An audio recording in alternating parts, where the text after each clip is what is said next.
So students, this is your second lecture of chemistry and in this lecture we will start with atoms, composition of atoms.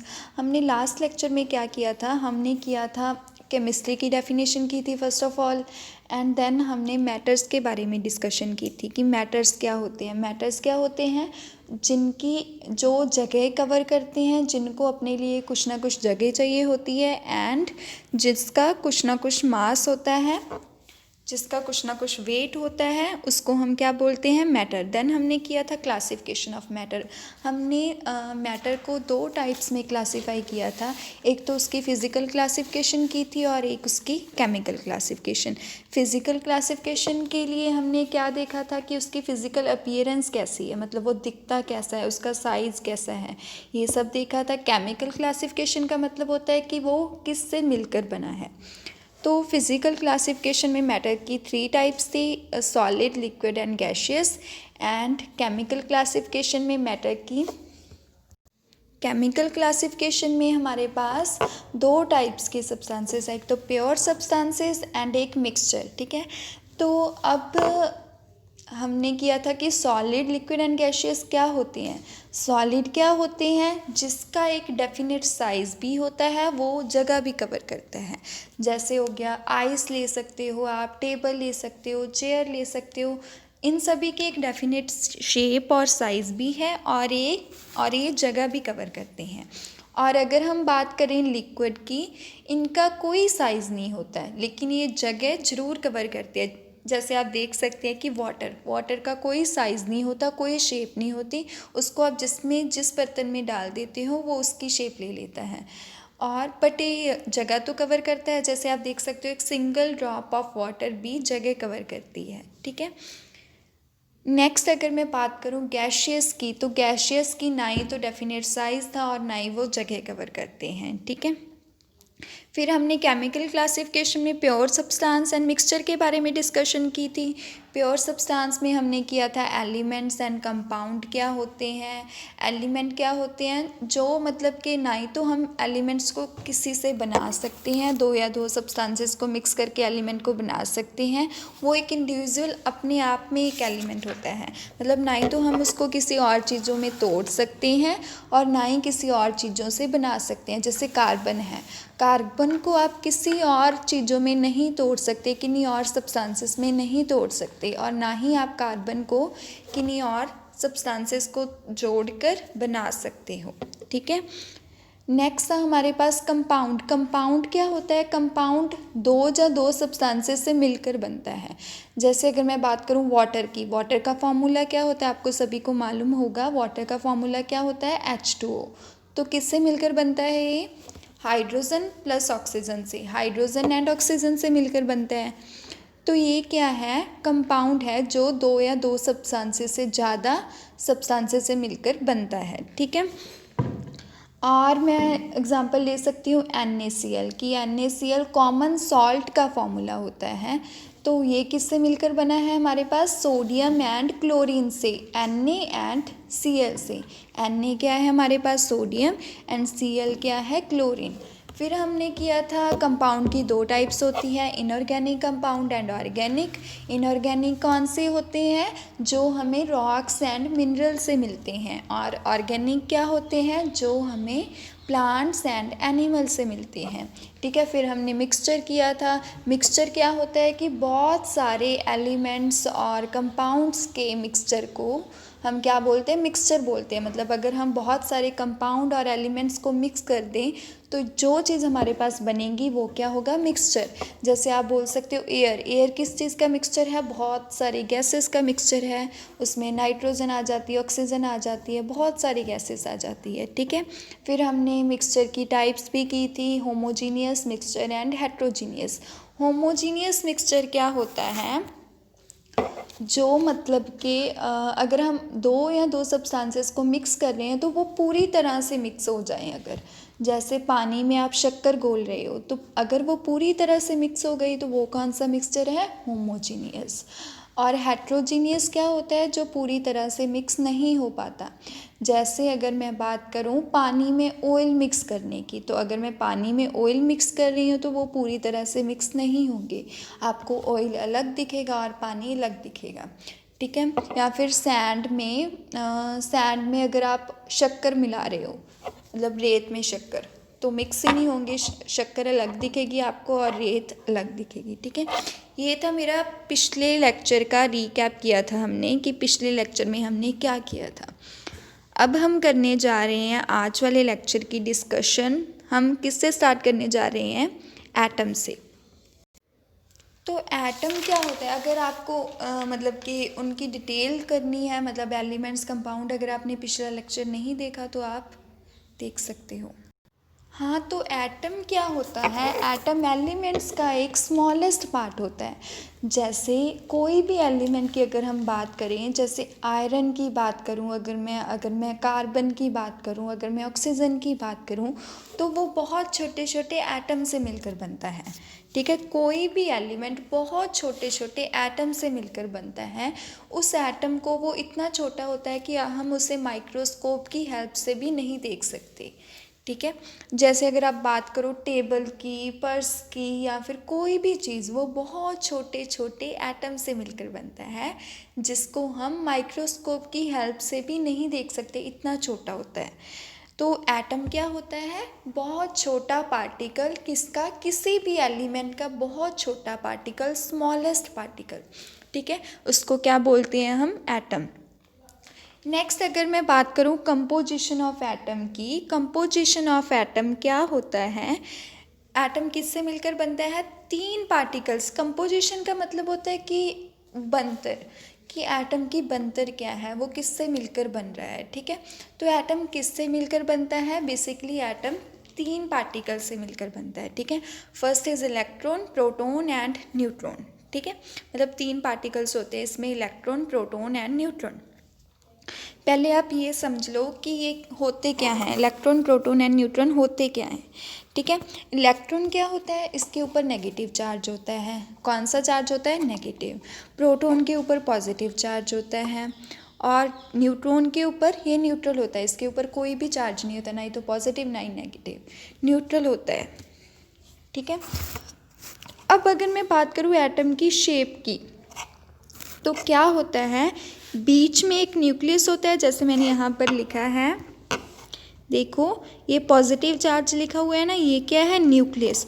और उसके around क्या है, उसके around हमने मतलब electron rotate कर रहे हैं, ऐसे इलेक्ट्रॉन घूमते रहते हैं। बीच में न्यूक्लियस होता है, एक पॉजिटिव चार्ज का न्यूक्लियस होता है, और उसके अराउंड इलेक्ट्रॉन घूमते रहते हैं, ठीक है। तो न्यूक्लियस क्या होता है, न्यूक्लियस 2 चीज़ों से मिलकर बनता है, प्रोटॉन से एंड न्यूट्रॉन से। प्रोटॉन के ऊपर आपको पता है कौन सा चार्ज होता है, पॉजिटिव, प्लस न्यूट्रॉन के ऊपर तो कोई भी चार्ज नहीं होता, मतलब 0 charge, positive plus 0 is equal to positive, इसलिए न्यूक्लियस के ऊपर कौन सा चार्ज आया, पॉजिटिव। तो बेसिकली क्या होता है, बीच में न्यूक्लियस होता है और उसके सराउंडिंग में इलेक्ट्रॉन घूमते रहते हैं, ठीक है। बीच में न्यूक्लियस होता है, उसके सराउंडिंग में इलेक्ट्रॉन घूमते रहते हैं, ये होता है। बीच में न्यूक्लियस होता है जो किससे मिलकर बनता है, न्यूट्रॉन से एंड प्रोटॉन से, और उसकी सराउंडिंग में क्या घूमते रहते हैं, इलेक्ट्रॉन्स घूमते रहते हैं। ये है एटम की शेप, आप बोल सकते हो। जैसे मैंने यहाँ पर लिखा है, atom consist of a टिनी nucleus, मतलब टिनी का मतलब होता है बहुत छोटा, स्मॉल न्यूक्लियस से मिलकर बनता है एटम, सराउंडेड बाय, जिसके आले दुआले, जिसके आसपास क्या घूमते रहते हैं, इलेक्ट्रॉन घूमते रहते हैं, ठीक है। तो नेक्स्ट अगर मैं बात करूं एटम, जैसे मैंने बोला था कि एटम क्या होता है, सभी मटेरियल्स का, जितने भी मटेरियल एग्जिस्ट करते हैं यूनिवर्स में, मतलब जितने भी पदार्थ या जितनी भी वस्तुएं एग्जिस्ट करती हैं इन यूनिवर्स, एटम उसका क्या है, बिल्डिंग ब्लॉक है। मतलब बिल्डिंग ब्लॉक का मतलब होता है कि सभी किससे मिलकर बनते हैं, एटम से मिलकर बनते हैं। जो सभी मटेरियल होते हैं जो एग्जिस्ट करते हैं इन द यूनिवर्स, वो किससे मिलकर बनते हैं, एटम से मिलकर बनते हैं। इसलिए हम बोल सकते हैं atom is the building block of all material exist in the universe. Even smallest to smallest material है जो आपका, वो एटम से मिलकर बनता है, ठीक है।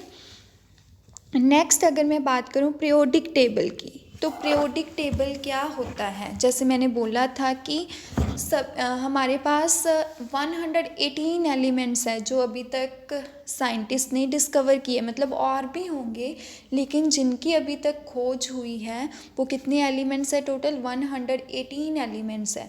जैसे आयरन हो गया, कॉपर हो गया, सिल्वर हो गया, गोल्ड हो गया, ऑक्सीजन गैस होगी, नाइट्रोजन हो गया, ये सभी एलिमेंट्स हैं। टोटल कितने एलिमेंट्स अभी तक एग्जिस्ट नहीं, मतलब आप बोल सकते हो डिस्कवर हुए हैं।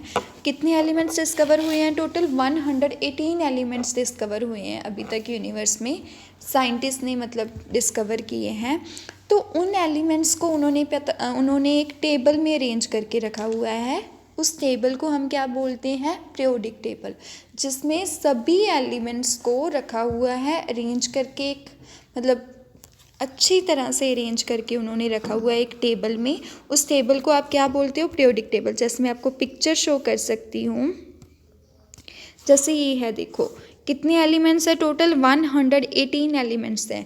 उनको उनकी प्रॉपर्टीज़ के अकॉर्डिंग, मतलब जिनकी प्रॉपर्टीज़ सेम थी उनको एक ब्लॉक में रख लिया, जिनकी उनसे थोड़ी सी डिफरेंट थी उनको एक ब्लॉक में रख लिया। जैसे ब्लू वाले एलिमेंट्स हैं, इनकी प्रॉपर्टी सेम है। फिर पिंक वाले एलिमेंट्स हैं, इनकी प्रॉपर्टी सेम है। येलो वाले एलिमेंट्स हैं, इनकी प्रॉपर्टीज़ थोड़ी सी सेम है। फिर ग्रीन वाले एलिमेंट्स हैं, इनकी प्रॉपर्टीज़ भी सेम है।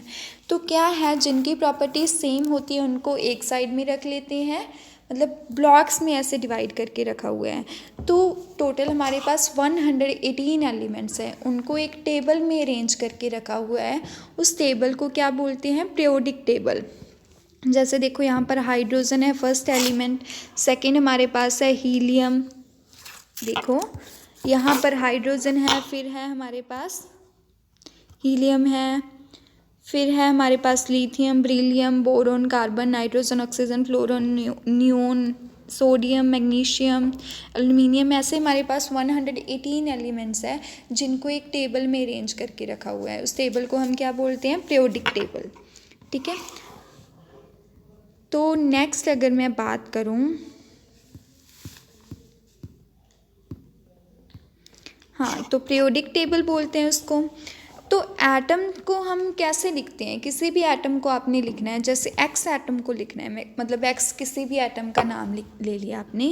एक्स ऊपर आप क्या लिखोगे, उसके लेफ्ट साइड पे नीचे आप लिखोगे एटॉमिक नंबर उसका, और ऊपर आप लिखोगे मास नंबर। एटॉमिक नंबर क्या होता है, जैसे आपके क्लास में रोल नंबर होते हैं, वैसे ही एटम्स को अरेंज करने के लिए उन्होंने क्या किया, एटम को एक नंबर दे दिया, उसको आप क्या बोलते हो, एटॉमिक नंबर। जैसे हमने पीरियोडिक टेबल में अरेंज किए थे, मैं आपको फिर से शो कर देती हूँ। जैसे हमने पीरियोडिक टेबल में अरेंज किए थे, जैसे हाइड्रोजन को 1 नंबर मिला है तो हाइड्रोजन का एटॉमिक नंबर कितना है, 1। हीलियम को 2 नंबर मिला है तो हीलियम का एटॉमिक नंबर क्या है, 2।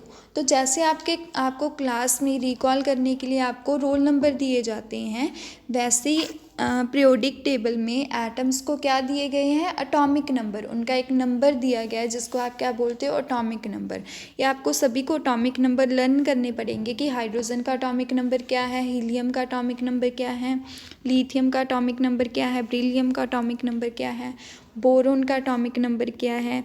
ये सभी आपको लर्न करने पड़ेंगे। मैं आपको ट्रिक बता दूंगी कि आपको कैसे लर्न करनी है ये।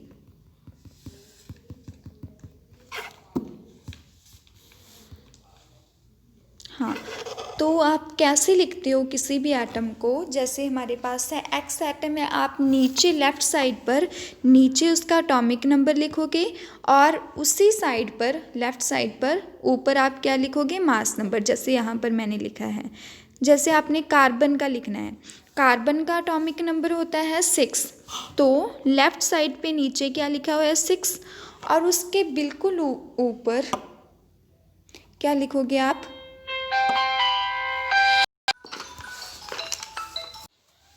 कार्बन के लेफ़्ट साइड पे नीचे आपने लिखा 6, that is the atomic number of carbon. ठीक है, उसके बिल्कुल ऊपर आप क्या लिखोगे, मास नंबर। मोस्टली क्या होता है, एटॉमिक नंबर का डबल होता है मास नंबर। जैसे एटॉमिक नंबर है 6, तो मास नंबर मतलब मोस्टली केसेस में क्या होता है, मास नंबर उसका डबल, मतलब क्या होगा, 12 होगा मास नंबर। ठीक है, तो ऑक्सीजन की बात करूं अगर मैं, ऑक्सीजन का एटॉमिक नंबर होता है 8। तो आप जैसे लेफ़्ट साइड पर, जैसे ये ऑक्सीजन का सिंबल है, ऑक्सीजन का सिंबल लिख लिया आपने 8। फिर लेफ़्ट साइड पर ऑक्सीजन का एटॉमिक नंबर होता है 8 एंड उसके बिल्कुल ऊपर आप क्या लिखोगे, उसका मास नंबर। मास नंबर 16 होना चाहिए था क्योंकि 8 का डबल 16 होता है, लेकिन थोड़ा सा ज़्यादा होता है मास नंबर उसका कितना होता है 17। तो ऑक्सीजन का नीचे आपने क्या लिखा, एटॉमिक नंबर, और उसके ऊपर क्या लिखा आपने, मास नंबर। तो ऐसे आप किसी भी एटम की रिप्रेजेंटेशन करते हो, ठीक है। तो नेक्स्ट अगर मैं बात करूं कि अगर आपने फाइंड करने हैं कि किसी भी एटम में, जैसे और एग्जांपल ले सकते हैं इसमें हम, जैसे आप हीलियम की अगर बात करो तो हीलियम लिखोगे आप, उसका सिंबल होता है He, ठीक है। हीलियम लिखा, फिर हीलियम का एटॉमिक नंबर कितना होता है, मैंने अभी बताया था 2। इसके बिल्कुल नीचे आप यहाँ पर क्या लिखोगे, एटॉमिक नंबर, और उसके ऊपर यहाँ पर आप उसका क्या लिखोगे, मास नंबर। तो मास नंबर उसका क्या होगा, डबल होगा, जैसे 4, ठीक है। फिर अगर मैं बात करूँ, जैसे और हम एग्ज़ाम्पल ले सकते हैं, आप ले सकते हो सोडियम के एग्ज़ाम्पल। सोडियम का सिंबल होता है, पहले आप सिंबल लिखोगे, सिंबल होता है Na सोडियम का सिंबल होता है, ठीक है।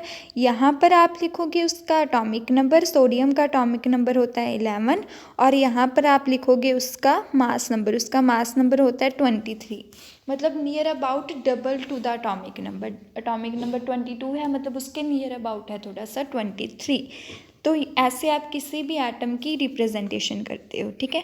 फिर अगर मैं बात करूँ, आपने फाइंड करनी है कि किसी भी एटम में कितने नंबर ऑफ इलेक्ट्रॉन है, कितने नंबर ऑफ प्रोटॉन है, या कितने नंबर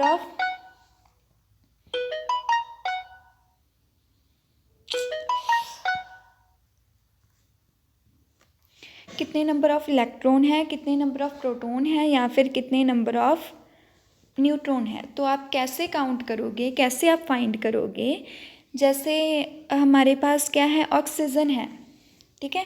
ऑक्सीजन में आपको फाइंड करनी है कि कितने नंबर ऑफ प्रोटॉन, न्यूट्रॉन या इलेक्ट्रॉन है।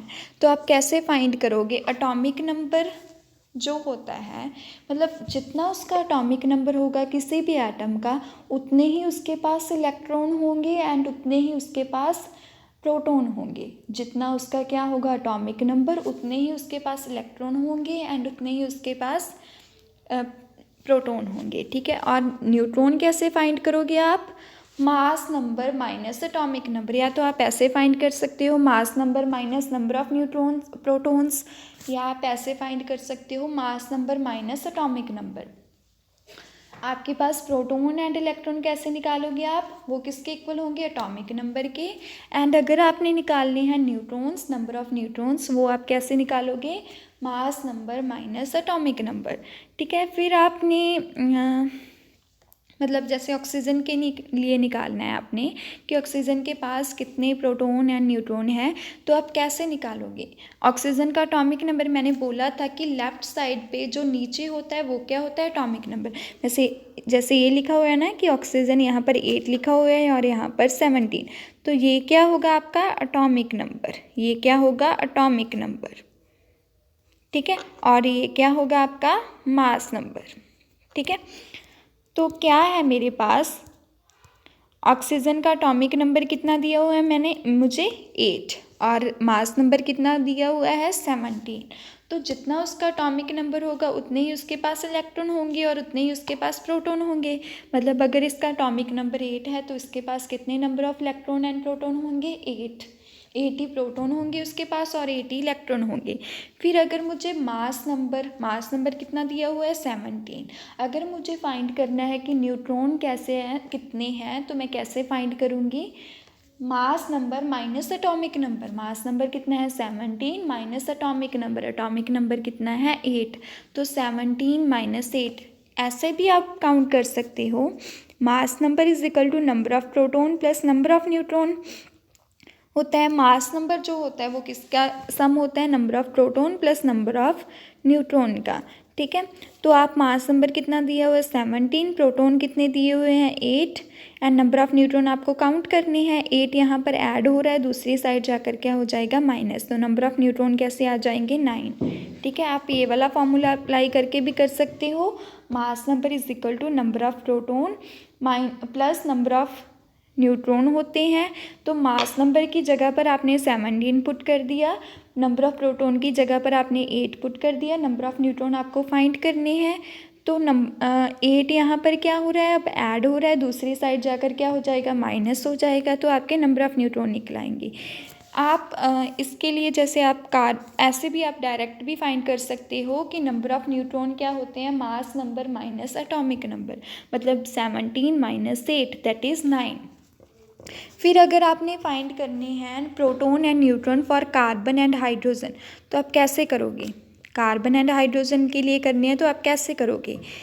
तो यहाँ पर कार्बन का एटॉमिक नंबर कितना दिया हुआ है 6 एंड मास नंबर कितना है 13। ठीक है, तो कार्बन का एटॉमिक नंबर है 6, मास नंबर है 13, तो नंबर ऑफ़ प्रोटॉन तो नंबर ऑफ़ इलेक्ट्रॉन क्या होंगे, जितना उसका एटॉमिक नंबर होगा, तो एटॉमिक नंबर क्या है 6, तो उतने ही उसके पास प्रोटॉन होंगे एंड उतने ही उसके पास इलेक्ट्रॉन होंगे। अगर हमने फाइंड करना है नंबर ऑफ़ न्यूट्रॉन, तो नंबर ऑफ़ न्यूट्रॉन मैंने कैसे बताया था, कैसे आप काउंट करोगे, mass number minus atomic number. ठीक है, मास नंबर कितना है 13 एंड एटॉमिक नंबर कितना है 6, तो 13 minus 6 that is equal to 7। तो उसके पास प्रोटॉन कितने हैं 7, न्यूट्रॉन कितने हैं 6, न्यूट्रॉन कितने हैं 7, प्रोटॉन एंड इलेक्ट्रॉन कितने हैं 6।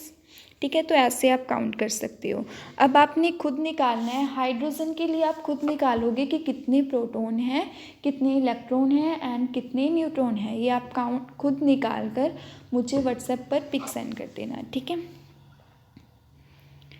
तो नेक्स्ट अगर मैं बात करूं कि आपने मतलब एटॉमिक नंबर याद करनी है, कि ये ज़रूरी नहीं होगा कि आपको किसी भी एलिमेंट का एटॉमिक नंबर गिवन होगा। तो आप एटॉमिक नंबर याद करने के लिए एक ट्रिक याद कर सकते हो। द ट्रिक इज़ हम हमारे लिए बड़े बड़े कार्टून नेटवर्क, जैसे मैंने यहाँ पर लिखी है, ठीक है, ये आप याद कर सकते हो। हम हमारे लिए बड़े बड़े कार्टून नेटवर्क ओपन फाइल नहीं निकाले, ये है फर्स्ट 11 एलिमेंट्स याद करने के लिए। ठीक है, जैसे हाइड्रोजन का एटॉमिक नंबर 1 है, हीलियम का 2 है, लिथियम का 3 है। ठीक है, ऐसे आप 11 एलिमेंट्स फर्स्ट याद कर सकते हो। तो उसके लिए क्या ट्रिक है, हम हमारे लिए बड़े बड़े कार्टून नेटवर्क ओपन फाइल नहीं निकाले।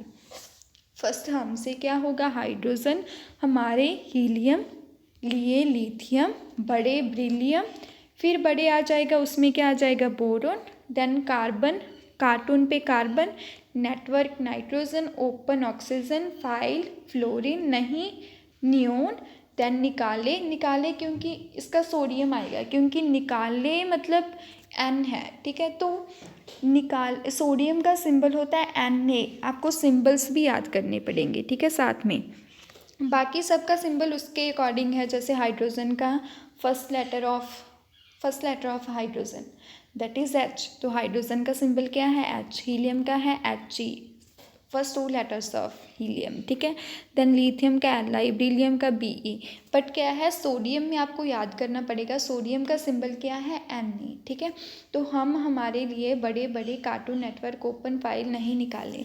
ऐसे आप फर्स्ट 11 एलिमेंट्स याद कर सकते हो, हमसे हाइड्रोजन, हमारे से हीलियम, लिए से लिथियम, बड़े से बोरोन, बड़े फिर आ जाएगा ब्रिलियम एंड बोरोन, फिर आ जाएगा कार्टून मतलब carbon, network nitrogen, open oxygen, आपको ऐसे ही याद हो जाएगा कि ओपन से ऑक्सीजन ही होगा, ओ मतलब ओपन, ओ मतलब ऑक्सीजन। ठीक है, ओपन फाइल फ्लोरीन नहीं, नियोन, निकाले सोडियम। ठीक है, नेक्स्ट 12 to 20 एलिमेंट्स आप कैसे याद करोगे, मेगा और सीता पिया स्लाइस कोल्ड ड्रिंक और काटा केक। ठीक है, तो मेगा मैग्नीशियम और एल्युमिनियम, मेगा और सीता सिलिकॉन, पिया मेगा और सीता पिया फॉस्फोरस, स्लाइस मतलब सल्फर, कोल्ड ड्रिंक मतलब क्लोरीन, कोल्ड ड्रिंक और आर्गन, काटा पोटाशियम एंड केक मतलब कैल्शियम, Ca मतलब। ठीक है। तो ऐसे आप first 20 elements of periodic table याद कर सकते हो, ठीक है। तो इसके एटॉमिक नंबर भी आपको याद हो जाएंगे, मतलब फर्स्ट पे हाइड्रोजन आ रहा है तो उसका एटॉमिक नंबर 1 होगा, वैसे 20 पे कैल्शियम आ रहा है तो उसका एटॉमिक नंबर क्या होगा, 20 होगा। इसको आपने घर में प्रैक्टिस करनी है और याद करनी है, ठीक है। फिर अगर मैं बात करूँ केमिकल इक्वेशन की, केमिकल इक्वेशन क्या होता है, आप कोई भी रिएक्शन करते हो, जैसे आपने शुगर में पानी मिक्स किया, ठीक है, तो वो शुगर वाला पानी बन गया इज इक्वल टू शुगर वाला पानी। आपने लेमन प्लस वाटर मिक्स किया तो वो लेमन जूस बन गया, ठीक है। आप ऐसे कोई भी रिएक्शन करते हो, जैसे आपने जिंक में क्लोरीन डाला तो वो जिंक क्लोराइड बन गया, ठीक है। आप कोई भी रिएक्शन करते हो, अगर आप उसको सिंबल्स में लिखना चाहो, मतलब reactions in the form symbols में लिखना चाहो, सिंबल मतलब आप जिंक ऐसे नहीं डालोगे ZIN से, जिंक का सिंबल डालोगे ZN। ZN में आपने क्या मिक्स किया, क्लोरीन, क्लोरीन का सिंबल क्या है Cl, तो ZN में आपने क्लोरीन मिक्स किया और क्या बन गया, जिंक क्लोराइड। जैसे मैंने ये रिएक्शन लिखी है आपके लिए कि जिंक में आपने क्या मिक्स किया, हाइड्रोजन क्लोराइड, ठीक है। जिंक के साथ आपने क्या रिएक्ट करवाया, हाइड्रोजन क्लोराइड, और आपके पास क्या बन गया, जिंक क्लोराइड बन गया और हाइड्रोजन अलग निकल गई, ठीक है, हाइड्रोजन बाहर निकल गई। तो ये था हमारे पास रिएक्शन हुई हमारे पास कि जिंक के साथ हमने क्या रिएक्ट करवाया, हाइड्रोजन क्लोराइड मतलब HCl। हाइड्रोजन क्लोराइड का सिंबल क्या होगा, HCl, hydrogen plus chlorine HCl। Zinc के साथ आपने हाइड्रोजन क्लोराइड मिक्स करवाया और आपके पास क्या बन गया, जिंक क्लोराइड बन गया और हाइड्रोजन बाहर निकल गई। जो आप रिएक्ट करवा रहे हो, फर्स्ट दो चीज़ों को आपने रिएक्ट करवाया ना, जिंक एंड हाइड्रोजन क्लोराइड को, उसको आप बोलोगे रिएक्टेंट। एंड जो आपको रिजल्ट मिल रहा है, जैसे आपको रिजल्ट क्या मिला, मतलब आपने दो चीज़ों को मिक्स करवाया। अगर आप दो चीज़ों को मिक्स करवाते हो तो ये तो नहीं होता कि वही चीज़ें रह जाती है, आपके पास डिफरेंट चीज़ बनती है ना। जैसे आप लेमन एंड वाटर को मिक्स करवा रहे हो तो आपके पास वाटर तो नहीं बनेगा, वो वाटर तो नहीं बोलोगे आप, जो बनेगा आपके पास क्या बनेगा, आपके पास लेमन जूस बनेगा। तो अगर आप दो चीज़ों को मिक्स करवा रहे हो तो आपके पास जो चीज़ बनती है वो थोड़ी सी डिफरेंट होती है फ्रॉम दी रिएक्टेंट। जैसे रिएक्टेंट क्या है, लेमन एंड वाटर में लेमन एंड वाटर रिएक्टेंट है, उसको आप रिएक्ट करवा रहे हो, एक दूसरे के साथ मिक्स करवा रहे हो। एंड प्रोडक्ट क्या है आपके पास, जो रिजल्ट आ रहा है आपका, lemon juice is a result, that is product. इसमें क्या है, जिंक एंड हाइड्रोजन क्लोराइड आप मिक्स करवा रहे हो तो ये रिएक्टेंट है, and zinc chloride plus hydrogen ये क्या है, प्रोडक्ट है। जैसे सल्फर के साथ ऑक्सीजन मिक्स करवा रहे हो, ये रिएक्टेंट है, एंड सल्फर डाइऑक्साइड आपके पास रिजल्ट बन गया, ये प्रोडक्ट है। कार्बन के साथ ऑक्सीजन मिक्स करवा रहे हो, ये रिएक्टेंट है, कार्बन एंड ऑक्सीजन, रिजल्ट क्या बन गया, कार्बन मोनोऑक्साइड, तो ये प्रोडक्ट है। मतलब किसी जो भी आप रिएक्शन करवा रहे हो, अगर आप उसे किस में लिखें, अगर आप सिंबल्स के फॉर्म में लिखें तो उसको आप क्या बोलोगे, केमिकल इक्वेशन। उसको आप सिंबल्स के फॉर्म में लिखो तो उसको आप क्या बोलोगे, रिएक्शन। मतलब कोई भी रिएक्शन आप करवा रहे हो, जैसे वाटर में नमक आपने मिक्स करवाया तो वाटर का सिंबल क्या होता है, मैंने आपको बोला H2O, एंड नमक का सिंबल क्या होता है, NaCl। H2O प्लस NaCl, तो जो आपके पास प्रोडक्ट भी मिला, जैसे HCl मिल जाएगा, NaOH मिल जाएगा, मतलब आपने प्रोडक्ट लिख लिया, ठीक है। तो ये क्या होता है, मतलब किसी भी कोई भी रिएक्शन आप करवा रहे हो उसको आप किसके फॉर्म में लिख रहे हो, उसको आप सिंबल्स के फॉर्म में लिख रहे हो तो उसको आप क्या बोलोगे, रिएक्शन, ठीक है। अब आप अगर बात करो बैलेंसिंग ऑफ केमिकल इक्वेशन की, तो बैलेंसिंग ऑफ केमिकल इक्वेशन क्या होता है कि आपने कोई भी आपको केमिकल इक्वेशन दी होगी, जैसे यहाँ पर दी है Fe सिंबल किसका होता है, आयरन का, प्लस वाटर, तो क्या बन गया Fe3O4 प्लस हाइड्रोजन, ये आपको केमिकल इक्वेशन दी है कोई भी, ठीक है।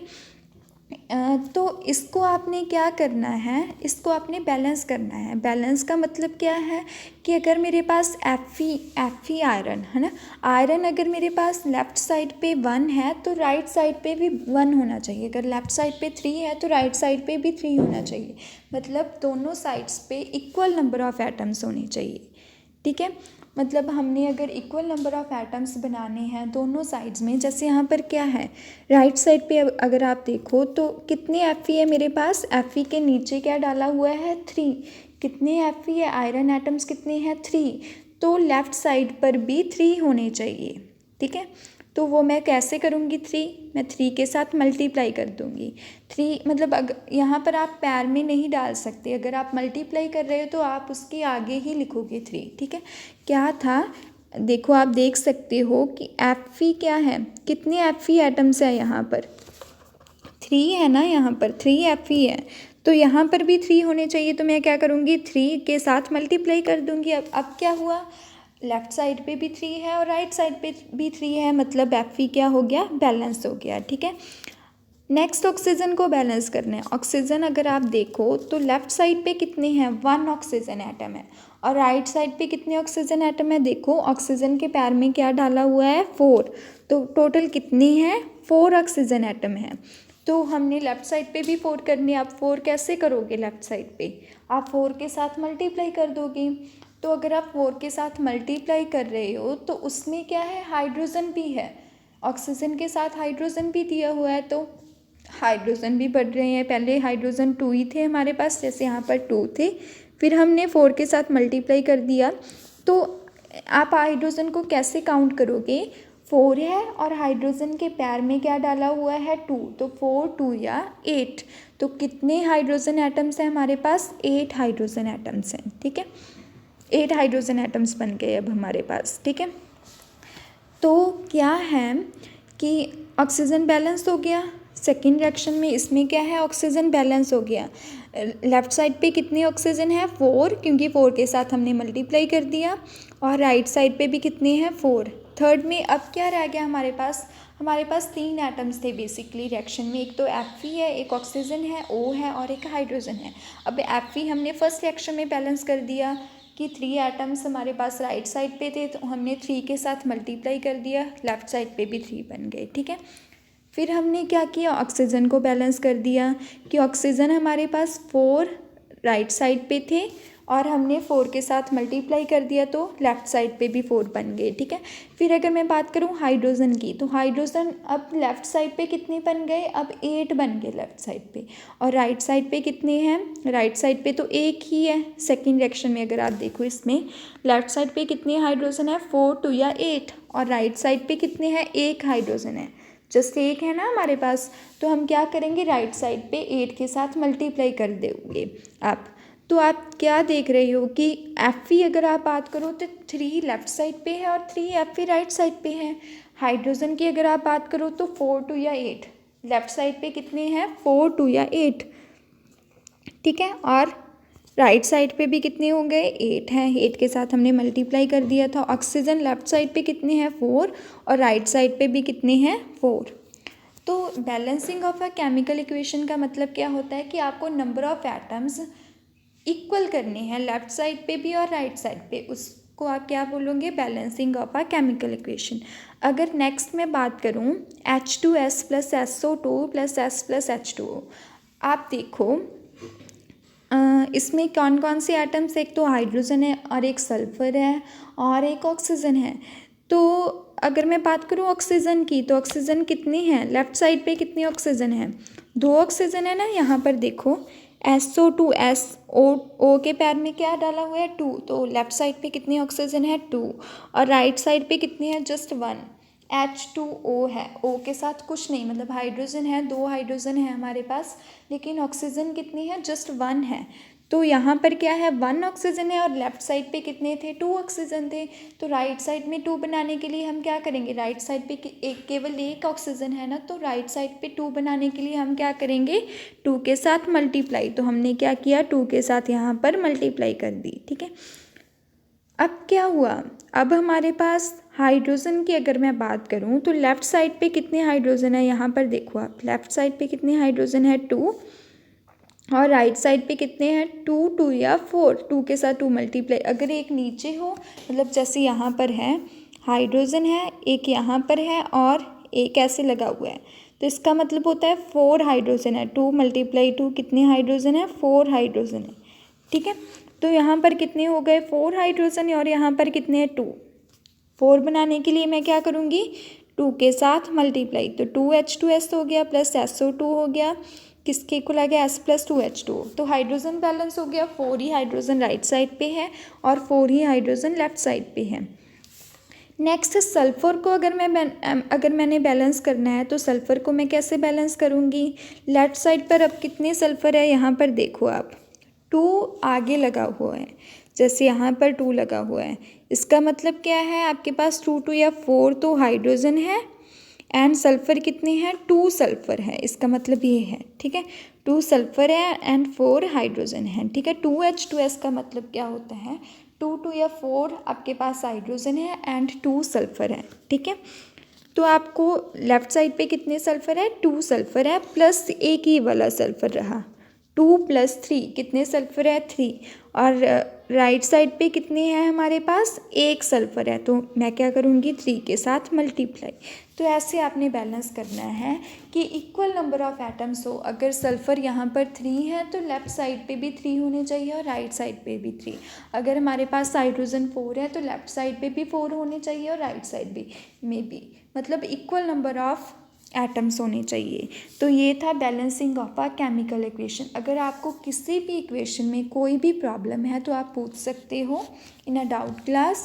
सो ये था हमारा आज का केमिस्ट्री का lecture. So thank you students.